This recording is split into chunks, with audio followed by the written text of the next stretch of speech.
Captain Elena Rodriguez stood on the deck of the research vessel Deep Explorer, watching the sonar screens with growing excitement. For 3 days, her team had been scanning the deepest part of the Mariana Trench, looking for a lost submarine from World War II. Instead, they found something that should not exist. "Captain, you need to see this," called Dr. Marcus Webb, the lead sonar operator. His voice carried a strange mix of confusion and wonder.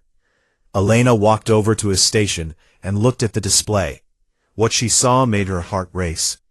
The sonar showed a massive object buried under thousands of years of mud and sand. It was huge, at least as big as a city block. But size was not what made Elena's hands shake. The object had perfect geometric shapes, straight lines, perfect circles, and angles that nature could never create. "How deep is it buried?" Elena asked, trying to keep her voice calm. "About 200 feet under the sediment, Captain. And it's sitting on the ocean floor at almost 7 miles deep. The pressure down there would crush any human-made object from our time." Elena stared at the screen. The object looked like a building, or maybe a ship. But no human technology could survive at that depth for very long. And the sonar readings showed it had been there for a very, very long time. "Run another scan. Make sure this is real." The team ran the scan 3 more times. Each time, the results were the same. Something artificial and enormous was sitting at the bottom of the deepest part of Earth's oceans. Within hours, word of the discovery spread. Elena tried to keep it secret, but too many people had seen the sonar readings. By the next morning, satellite phones were ringing constantly. Government officials, scientists, and military commanders all wanted to know what the Deep Explorer had found. The United Nations called an emergency meeting. Representatives from every major nation flew to New York to discuss what should be done. Some countries wanted to claim the object for themselves. Others argued it belonged to all humanity. The debates grew heated, but everyone agreed on one thing: they had to bring it to the surface. Admiral Sarah Chen of the U.S. Navy was put in charge of the recovery operation. She had overseen many difficult salvage missions, but nothing like this. The object was deeper than any previous recovery, larger than anything ever raised from the ocean floor, and made of materials that their instruments could not identify. "We're going to need help," Admiral Chen told Elena during their first meeting. "Every major navy in the world is sending ships. The Russians have their best deep-sea equipment. The Japanese are bringing their most advanced robotics. Even countries that usually don't work together are sending their best people and technology." Elena had never seen so many ships in one place. The international fleet grew larger each day. Research vessels, military ships, supply boats, and floating cranes arrived from around the world. The ocean above the discovery site looked like a floating city. The work began slowly. First, they had to remove the sediment that covered the object. Special underwater robots were lowered 7 miles down to the ocean floor. These robots used water jets and vacuum systems to carefully blow away thousands of years of mud and sand. As more of the object became visible, the excitement on the ships above grew stronger. It was definitely artificial.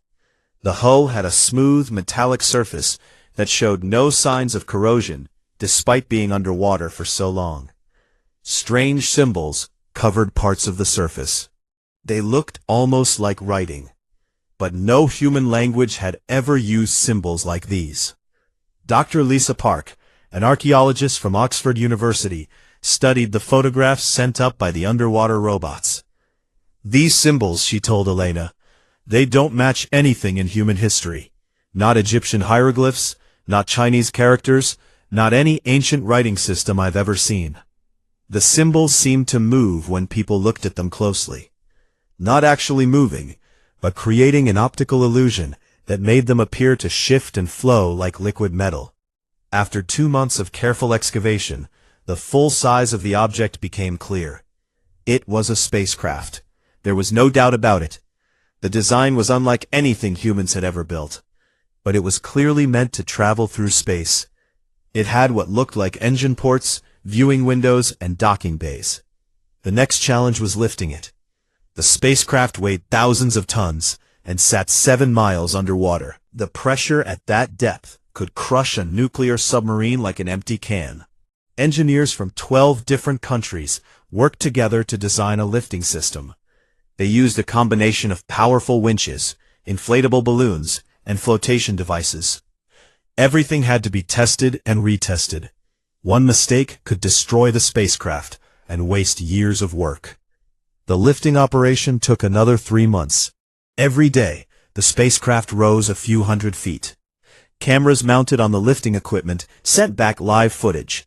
People around the world watched on television as humanity's greatest discovery slowly emerged from the deepest part of the ocean.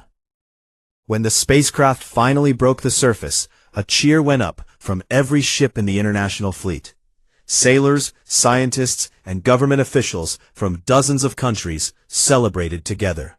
They had accomplished something that seemed impossible just a year before. The spacecraft was carefully towed to a specially built dry dock in the Philippines. The facility had been constructed in secret while the lifting operation was taking place. It was designed to hold the enormous craft while teams of experts studied it. As Elena stood on the dock, looking at the spacecraft for the first time in daylight, she felt a mixture of pride and fear. Pride because humanity had worked together to achieve something amazing. Fear because they had no idea what they had really found. The spacecraft's hull gleamed in the sunlight despite being underwater for so long. The strange symbols were even more mysterious when seen up close. They seemed to pulse with their own inner light, though no instruments could detect any energy coming from them. "What do you think is inside?" Elena asked Admiral Chen. The admiral stared at the massive craft. "But I have a feeling that whatever it is, it's going to change everything." Elena nodded. She had the same feeling. Humanity had found something that was not supposed to exist, and soon they would open it up and discover what secrets it held. Dr. James Chen had been staring at the alien symbols for 6 weeks. His eyes hurt, his back ached from hunching over computer screens, and he had barely slept. But he was close to understanding something that no human had ever understood before. The spacecraft sat in the massive dry dock facility like a sleeping giant. Teams of scientists worked around it day and night. They took measurements, ran tests, and tried to figure out how old it was. The results shocked everyone. 50,000 years, announced Dr. Sarah Mitchell, the lead carbon dating specialist. Give or take a few thousand years. This thing was sitting on the ocean floor before humans built their first cities. The age of the spacecraft made everyone nervous. If aliens had visited Earth 50,000 years ago, what had happened to them? Why had they never come back? And most importantly, were they still out there somewhere? James was part of a team trying to decode the alien writing. Unlike human languages, these symbols seemed to change depending on who was looking at them and from what angle. Sometimes a symbol that looked like a circle would appear to be a triangle when viewed from a different position. "I think I'm starting to understand," James told his team during one of their daily meetings. "These aren't just symbols. They're 3-dimensional, maybe even 4-dimensional. Each symbol contains multiple layers of meaning." Dr. Elena Vasquez, a mathematician from Spain, looked up from her calculations.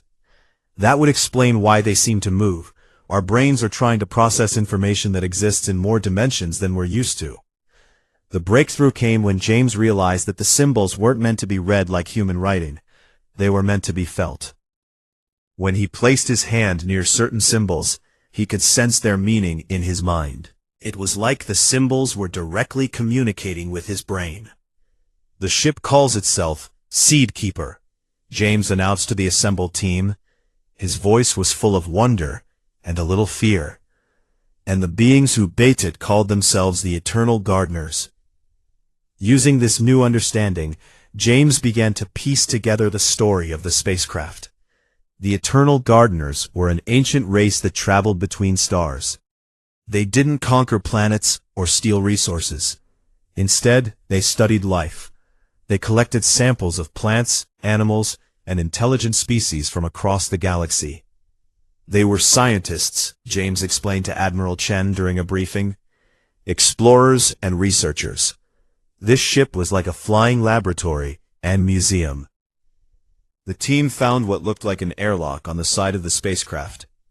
The door was covered with warning symbols that James could now partially understand. The warnings weren't about danger to humans. They were about preserving what was inside. The ship is sealed to protect its contents, James translated. Whatever is in there, the gardeners wanted to make sure it stayed exactly the way they left it. Opening the airlock became the next challenge. Human technology couldn't cut through the alien metal. Diamond saws broke. Laser cutters had no effect. Even explosives couldn't scratch the surface. The answer came from studying the symbols around the airlock. Dr. Park realized that they weren't just decorations. They were instructions.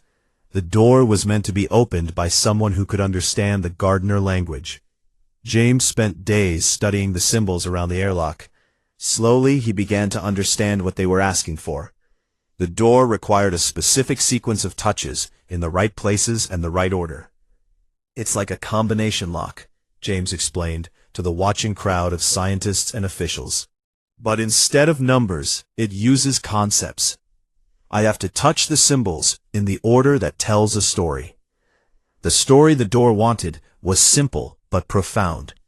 It was about the cycle of life, birth, growth, learning, teaching, and finally, giving back to help the next generation. James touched each symbol that represented these concepts, following the pattern he had learned. For a moment, nothing happened. Then the symbols around the airlock began to glow with a soft blue light. A low humming sound came from deep within the spacecraft. After 50,000 years of silence, the alien ship was waking up. The airlock opened with a soft hiss of escaping gas. The air that came out was not the stale, dead air they expected. It smelled fresh, like a forest after rain. Instruments showed that it was perfectly breathable for humans. The first team to enter the spacecraft included James, Admiral Chen, Dr. Park, and Elena Rodriguez. They wore full protective suits, despite the clean air readings. No one knew what they might find inside an alien ship that was older than human civilization. The interior of the spacecraft was nothing like the cramped mechanical spaces of human ships. The corridors were wide and curved, with walls that seemed to glow with their own inner light. There were no sharp corners or harsh edges. Everything flowed together like it had been grown rather than built. "It's beautiful," whispered Dr. Park, her voice full of awe. The team moved deeper into the ship. They found rooms that were clearly laboratories, but the equipment was unlike anything humans had ever imagined. Strange devices floated in the air without any visible support. Screens showed information in the flowing alien symbols, updating constantly, even though the ship had been underwater for 50,000 years. In the center of the ship, they found the most incredible room of all. It was enormous, with walls that seemed to stretch up forever. The space was filled with thousands of containers, each one glowing with its own light. "It's an archive," James said, reading the symbols that covered the walls. "A biological and cultural archive. Each container holds samples and information about a different species." The team split up to explore the archive. Dr. Park found containers with samples of plants that looked like nothing on Earth. Elena discovered records of civilizations that had built cities among the stars. James found mathematical formulas that human scientists had never imagined. But it was Dr. Mitchell who made the discovery that changed everything. In a section of the archive labeled with symbols that James translated as local specimens, she found a container marked with symbols that made James's blood run cold. Mitchell asked, pointing at the symbols on the container. James stared at the symbols, checking his translation 3 times to make sure he was reading them correctly. When he finally spoke, his voice was barely a whisper. It says humans, Homo sapiens sapiens, local primitive species with unusual potential. The container held samples of human DNA, human artifacts, and detailed records of human culture. But according to the dates James could translate from the Gardner records, these samples were over 200,000 years old. That's impossible, Dr. Mitchell said. Humans weren't even fully evolved 200,000 years ago. We were still living in caves. James continued reading the alien records. The more he translated, the more confused and frightened he became. According to the Gardner files, humans had once been an advanced spacefaring species. They had built cities on 100 different worlds, and created technology that even the Gardners admired. But something had happened. Something the Gardner records called the Great Forgetting. In the space of just a few thousand years, human civilization had collapsed completely. Not destroyed by war or disaster, but somehow erased from existence and memory. The Gardners were studying us, James told the assembled team. They were trying to understand how an entire species could lose everything they had built and become primitive again. As the team continued to explore the archive, they found more questions than answers. The spacecraft was filled with records of thousands of species, but humans were the only ones the Gardners had labeled as having forgotten their own civilization. The most disturbing discovery came in the ship's final logs. The Eternal Gardners had left Earth in a hurry. Their last entries spoke of something terrible approaching, something they called the harvest. They had taken their samples and fled, leaving behind their research station to study what would happen to the humans who remained.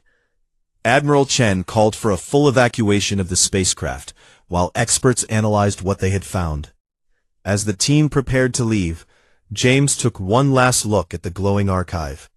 Somewhere in this alien museum was the answer to humanity's greatest mystery, who they really were and what they had lost. But James had a growing fear that some knowledge came with a terrible price. The Eternal Gardners had run from something called the harvest. And now, 50,000 years later, humans had found their abandoned research station and awakened systems that had been sleeping on the ocean floor. James couldn't shake the feeling that by opening this door, humanity had announced their presence to something that had been looking for them for a very long time. Dr. Sarah Okafor had spent her entire career studying human genetics. She thought she knew everything there was to know about human DNA. She was wrong. The samples in the Eternal Gardner archive changed everything she believed about humanity. The alien records showed humans not as primitive cave dwellers, but as masters of technology that could reshape matter at the atomic level. "Look at this," Sarah said, pointing to a holographic display that showed ancient human DNA. The team had figured out how to operate some of the Gardner technology, and the results were shocking. This DNA is definitely human, but it's different from modern human DNA. James Chen leaned over her shoulder to study the display. After weeks of translating Gardner records, he was exhausted but fascinated. What kind of different? There are sequences here that don't exist in modern humans. Complex genetic codes that seem designed for enhanced brain function, spatial reasoning, and something the Gardner notes describe as quantum consciousness. Dr. Elena Vasquez, the mathematician, looked up from her work translating technical specifications. Quantum consciousness? What does that even mean? Sarah manipulated the holographic display to show a comparison between ancient and modern human DNA. According to these records, ancient humans could perceive and manipulate reality at the quantum level. They could understand concepts that required massive computers to calculate. They could think in multiple dimensions simultaneously. The archive contained thousands of records about ancient human civilization. Videos showed cities that floated in space, connected by bridges of pure energy. Humans worked alongside artificial intelligences that looked like flowing liquid metal. They had mastered faster-than-light travel and could terraform planets in decades instead of centuries. "This is impossible," Admiral Chen said during one of the daily briefings. "If humans were this advanced, where did it all go? Why don't we have any record of this civilization?" James had been wondering the same thing. The Gardner records provided some clues, but they raised more questions than they answered. The Gardners called it the Great Forgetting. They documented how human civilization collapsed over a period of about 5,000 years, starting around 200,000 years ago. "But collapsed how?" asked Dr. Park. "War, natural disaster, disease?" "None of those," James said, checking his translations again. "According to the Gardner observations, humans deliberately destroyed their own civilization. They erased their cities, destroyed their technology, and somehow removed all memory of what they had built." The idea of an entire species choosing to forget their own achievements seemed crazy, but the evidence was overwhelming. The Gardner archive contained detailed observations of the process, recorded by confused alien scientists who couldn't understand what they were seeing. Sarah made the breakthrough while studying tissue samples from the ancient humans. She was comparing them to DNA from modern humans when she noticed something strange. "The genetic sequences aren't gone," she announced to the team. "They're still there, but they're turned off." She showed them her analysis on the main display screen. Modern human DNA contained all the same complex sequences found in the ancient samples. But in modern humans, these sequences were dormant, suppressed by what looked like genetic switches. "It's like someone went through the human genome and flipped off all the switches that made us special," Sarah explained. "The capability is still there. It's just sleeping." Dr. Vasquez studied the genetic data with growing excitement. "This explains so many things about human behavior that never made sense. Why do humans have an instinctive understanding of mathematical concepts that they've never learned? Why can some people visualize complex three-dimensional structures in their heads? Why do children sometimes seem to know things they couldn't possibly have learned?" The team began testing Sarah's theory on volunteers from the research staff. Using non-invasive scanners, they examined the DNA of everyone working on the project. The results were consistent. Every human they tested carried the dormant genetic sequences. Every human alive today has the genetic potential to think like the ancients did. The ability is just switched off. But the most disturbing discovery came when Sarah studied how the genetic switches worked. They weren't natural mutations. They had been deliberately engineered using technology more advanced than anything humans possess today. "Someone or something modified human DNA," Sarah announced during an emergency meeting of the project leaders. This wasn't evolution. This was intentional genetic engineering on a species-wide scale. James found references to the genetic modification in the Gardner records. The entries were fragmentary and filled with terms he couldn't translate, but the basic story was clear. Ancient humans had modified their own genetics as part of their response to something called the harvest. The Gardners mention a cosmic entity, James explained, something that traveled between star systems, consuming advanced civilizations. They called it the harvest because it gathered up all the intelligence and technology from the species it encountered.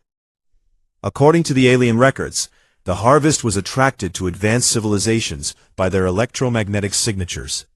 The more advanced the species became, the brighter they appeared to the harvest's senses. So the ancient humans made themselves appear primitive, Dr. Park said, beginning to understand. They turned off their own intelligence to hide from this cosmic predator. But that's not all, James continued. The genetic modifications weren't just about hiding, they were about evolving. The Gardner records suggest that ancient humans believed they could become something that the harvest couldn't consume, but only if they were willing to sacrifice everything they had built. Sarah's analysis of the genetic switches revealed their true complexity. They weren't just simple on-off controls. They were sophisticated programs designed to activate under specific conditions. These switches respond to neural patterns, environmental stimuli, and social pressures, Sarah explained. It's like ancient humans programmed their own DNA to wake up when their descendants were ready. Dr. Vasquez had been working on mathematical models based on the Gardner data. Her calculations suggested that the genetic modification was even more sophisticated than they had realized. The switches aren't random, she announced. They're designed to activate in a cascade effect. When enough humans begin to awaken their dormant abilities, it triggers the awakening in others. Eventually, the entire species undergoes rapid evolutionary change. The implications were staggering.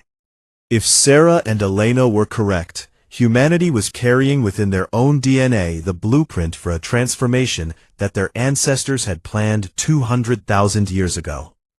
But the Gardner records contained warnings.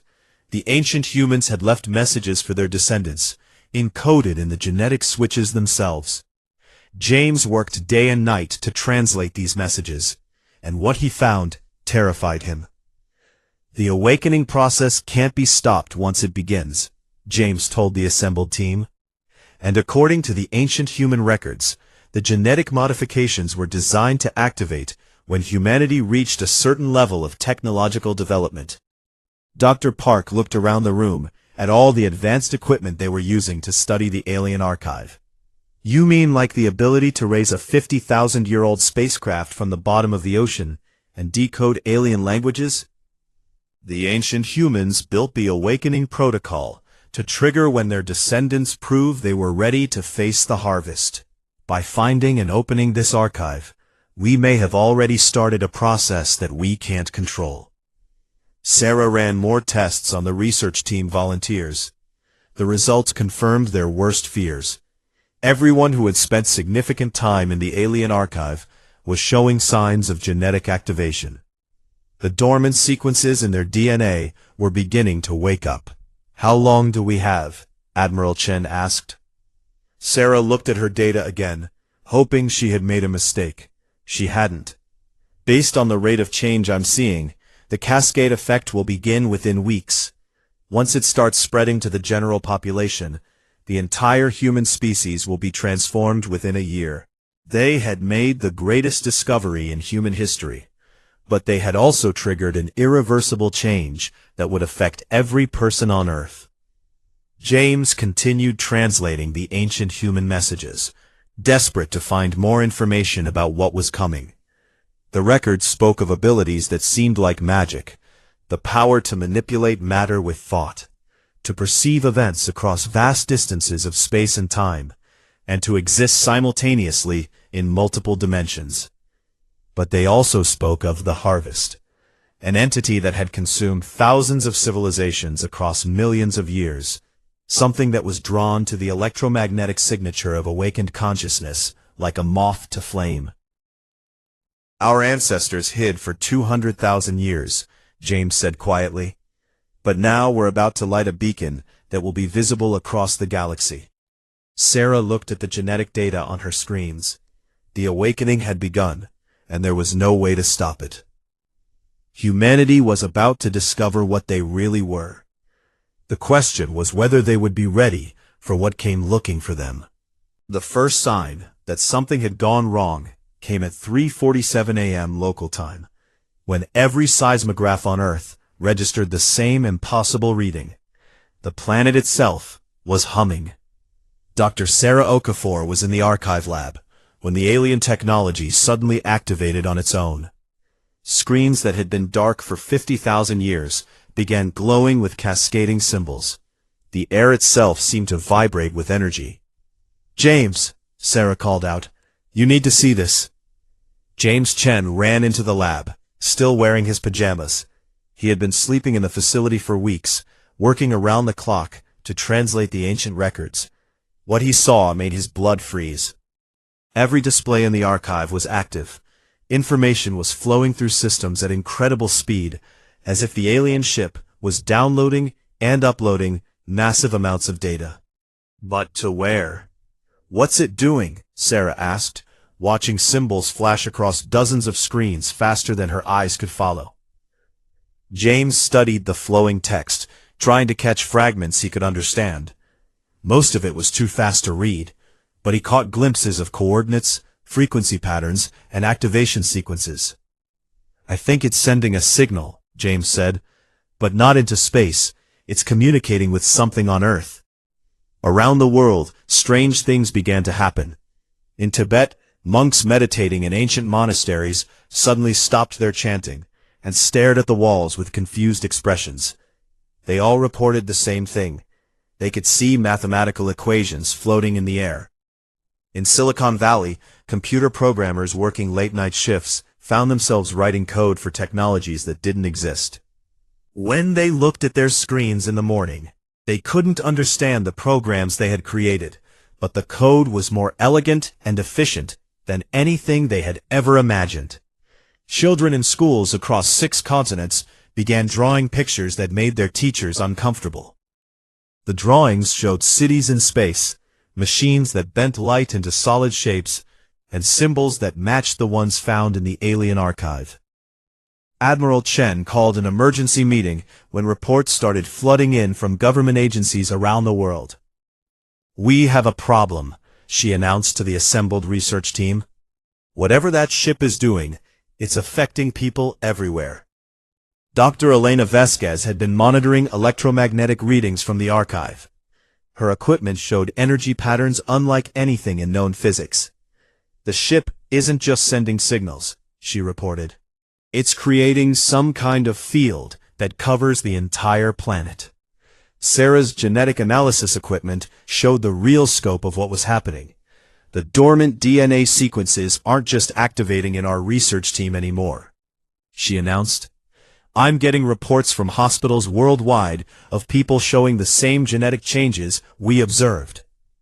The awakening was spreading faster than anyone had predicted. Within days, millions of humans around the world were experiencing what news reports called the change. People reported vivid dreams of technologies they had never seen, sudden understanding of complex scientific concepts, and an overwhelming sense that they were remembering something they had forgotten. James worked frantically to understand what the archive was doing. The alien ship had activated something called the Restoration Protocol, but the ancient human records about this system were fragmentary and difficult to translate. The Restoration Protocol was designed to wake up dormant human abilities, James explained during one of the daily briefings. But it was never supposed to activate automatically.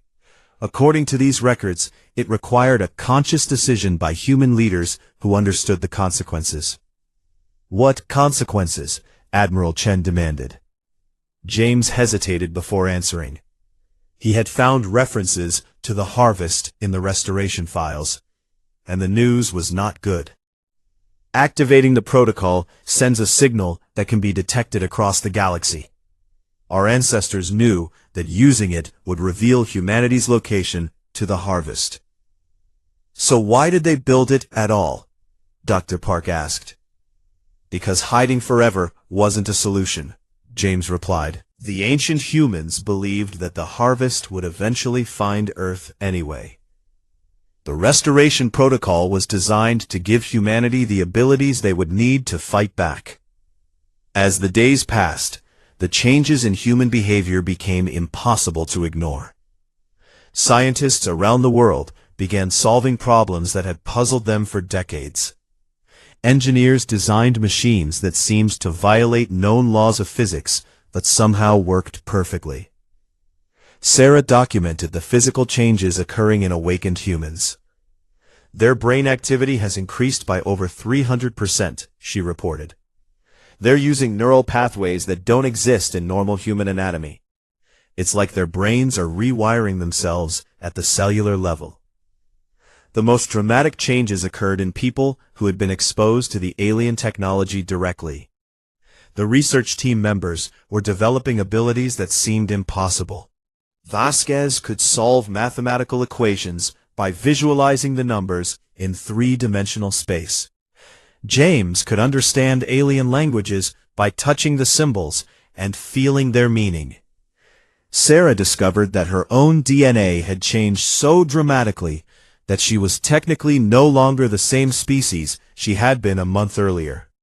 But instead of feeling afraid, she felt more alert and capable than ever before. We need to understand what we're becoming, Sarah told the team. The ancient records suggest that awakened humans are capable of things that our ancestors called miraculous. The first demonstration of these abilities came when Dr. Park accidentally created a small object out of thin air. She had been concentrating on a broken piece of equipment, wishing she could fix it, when a replacement part simply materialized in her hands. "How did you do that?" Sarah asked, scanning the object with her instruments. "It was identical to the broken part, down to the atomic level." "I don't know," Dr. Park replied. "I was thinking about what the part should look like, and suddenly it was there." James found references to matter manipulation in the ancient records. The awakened humans could reshape reality using focused thought, he translated. They called it probability adjustment, the ability to make unlikely events become certain. But the most important discovery came when James finally decoded the final logs left by the ancient humans. The messages were urgent warnings for their descendants, and the news they contained was terrifying.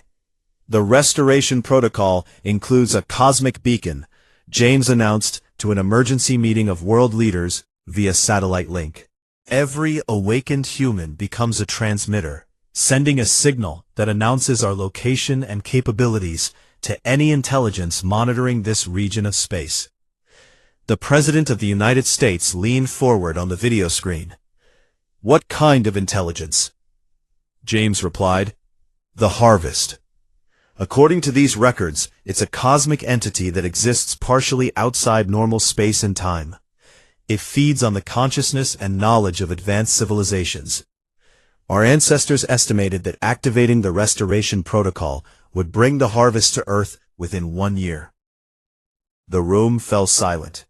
World leaders stared at their screens in horror as the implications became clear. Humanity had triggered an ancient alarm system that would summon their greatest enemy. "Is there any way to stop the process?" asked the Prime Minister of Japan. Sarah shook her head. "The genetic changes are irreversible, and they're spreading exponentially. My calculations suggest that within 6 months, every human on Earth will be fully awakened." "Then we need to prepare for war," Admiral Chen said. "What can you tell us about the Harvest's capabilities?" James consulted the ancient records. The information he found made him wish he had never learned to read the alien language. The Harvest has consumed over 3,000 civilizations across millions of years. It can manipulate matter and energy on a galactic scale. It exists in multiple dimensions simultaneously, making it nearly impossible to attack with conventional weapons. "Nearly impossible?" asked the Russian premier. "The ancient humans believed they could defeat it," James said, "but only if they were willing to become something completely different from what they were. The restoration protocol doesn't just wake up dormant abilities. It transforms humans into a new form of life." Sarah's genetic analysis confirmed what James had found in the records. "We're not just becoming smarter or more capable," she explained. "We're evolving into beings that exist partially outside normal spacetime, just like the Harvest does." Dr. Vasquez had been working on mathematical models of what awakened humanity might become. Her calculations suggested possibilities that challenged every assumption about the nature of consciousness and reality. "If these projections are correct," she announced, "fully awakened humans won't be limited by physical bodies. They'll be able to exist as pure consciousness, manipulating matter and energy through focused will." The transformation was accelerating. Around the world, humans were developing abilities that seemed like magic to previous generations. They could communicate telepathically across vast distances, see events occurring on other continents, and manipulate probability to ensure favorable outcomes. But with each passing day, Earth's electromagnetic signature grew brighter. The planet was becoming visible to entities that had been searching for signs of advanced life for millions of years. James found the final entry in the ancient human records. It was a message addressed directly to their descendants. written in simple language that any awakened human could understand. "We have given you the tools you need," the message read. "The harvest comes for all advanced life. You cannot hide from it forever. You cannot reason with it or negotiate. You can only become something it cannot consume. We chose to forget so that you could remember at the right time. The future of consciousness itself depends on your success."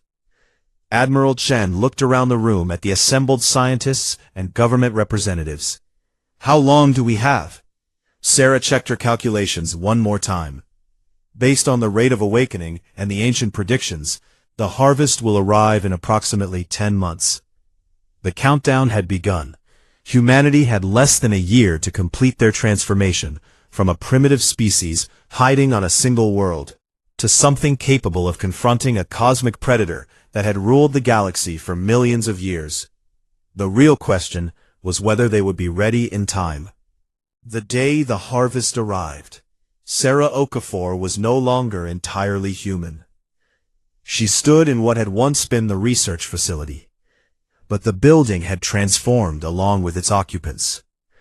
The walls were now made of crystallized thought, transparent structures that responded to mental commands. The alien archive had merged with human technology to create something entirely new. Sarah existed simultaneously in her physical body and as pure consciousness spread across multiple dimensions. She could feel the thoughts and emotions of every awakened human on Earth, connected in a web of shared awareness that spanned the globe. "It's here," announced James Chen, though he no longer spoke with his voice alone.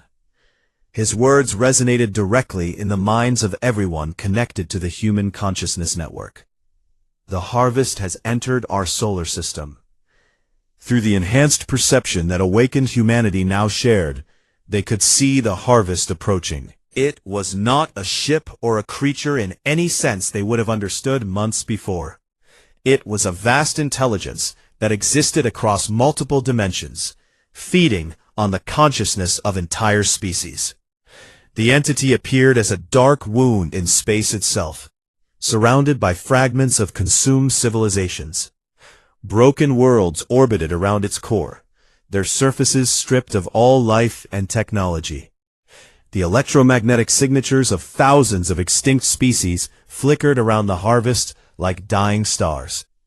Admiral Chen, who now commanded not ships, but coordinated human consciousness itself, felt the alien entity's attention turn toward Earth. "It knows we're here," she said to the collective human mind. "It's been searching for our signal for 10 months. The transformation of humanity had accelerated beyond all predictions. Within 6 months of the Restoration Protocol's activation, every human on Earth had awakened to their true potential.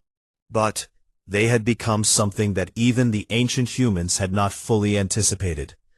Dr. Elena Vasquez, whose consciousness now existed as living mathematics, calculated the harvest's approach vector. "It will reach Earth in 72 hours, she announced. But time flows differently around it. From its perspective, the journey may have taken seconds. Humanity had spent the last year preparing for this moment. They had not built weapons in any traditional sense. Instead, they had become weapons. Each human consciousness was now capable of manipulating matter and energy at the quantum level. Together, they formed a collective intelligence that could reshape reality itself. The ancient Eternal Gardener archive had been fully integrated into human knowledge. Sarah and her team had learned that the harvest was not evil in any way humans understood evil. It was a cosmic force, like gravity or entropy, that maintained balance in the universe by preventing any single species from growing too powerful. "It has consumed species that were millions of years old," James reported as he processed information from the alien records. "Civilizations that spanned entire galaxies. None of them were able to resist, because they remained fundamentally the same kind of consciousness they had always been." But humanity had become something different. The ancient humans had designed their genetic modifications not just to hide from the harvest, but to create the possibility of transcendence. Their descendants would either evolve beyond the need to be harvested, or they would be consumed like every other species before them. Dr. Park, whose awareness now extended through dimensions that had no names, detected something unexpected in the harvest's approach pattern. "It's not moving the way it usually does," she observed, confused. The entity that had consumed thousands of civilizations across millions of years was encountering something it had never seen before. Humanity was not trying to hide or fight in the traditional sense. Instead, they were transforming into something that existed on the same level as the harvest itself. We're not prey anymore, Sarah realized. We're becoming predators. But the transformation was not complete. Humanity stood at a crossroads between their old existence and something entirely new. They could still choose to remain what they had been, accepting consumption by the harvest, like every other species in galactic history. The choice came down to fear versus acceptance of change, so fundamental that it would mean the end of humanity as it had ever existed. "Are we ready?" Admiral Chen asked the collective human consciousness. The answer came not in words, but in a shared feeling that resonated through every awakened mind on Earth. Humanity was ready to become something the universe had never seen before. As the harvest entered Earth's solar system, it encountered not a planetary civilization waiting to be consumed, but a species that existed simultaneously across multiple dimensions. Humans were no longer limited to single bodies or individual minds. They had become a distributed intelligence that could exist as matter, energy, or pure thought as needed. The first contact between the harvest and transformed humanity was like two cosmic forces meeting in space. The entity that had consumed countless worlds suddenly found itself facing something that could not be harvested, because it no longer existed in a way that could be consumed. Sarah felt the harvest's confusion through dimensions that transcend physical space. For millions of years, the entity had encountered the same pattern. Species would develop technology, grow in intelligence and capability, and eventually become bright enough to attract attention. Then they would be harvested, their consciousness and knowledge absorbed to prevent them from growing too powerful. But humanity had broken the pattern. They had chosen to become something beyond individual consciousness, while retaining their essential nature as creative, curious beings. The confrontation that followed could not be described in terms that the old humanity would have understood. It took place across multiple dimensions simultaneously, as two forms of consciousness that existed beyond physical matter tested each other's nature. The harvest attempted to consume human consciousness as it had consumed thousands of species before. But when it reached out to absorb human awareness, it found something that could not be grasped.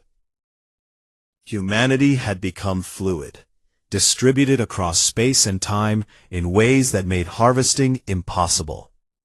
For the first time in its existence, the harvest encountered something it could not consume. More than that, it encountered something that could consume it. Sarah and the collective human intelligence reached out to the harvest not with weapons, but with understanding. They showed the ancient entity what they had become, beings capable of existing at any level of reality, from individual consciousness to cosmic awareness, while maintaining their core nature as gardeners of life and knowledge. The harvest had spent millions of years preventing any species from becoming too powerful, but, in doing so, it had become the very thing it was trying to prevent, a cosmic intelligence with the power to reshape entire galaxies according to its will. "You have become what you feared others would become," humanity spoke to the harvest, across dimensions of thought and reality.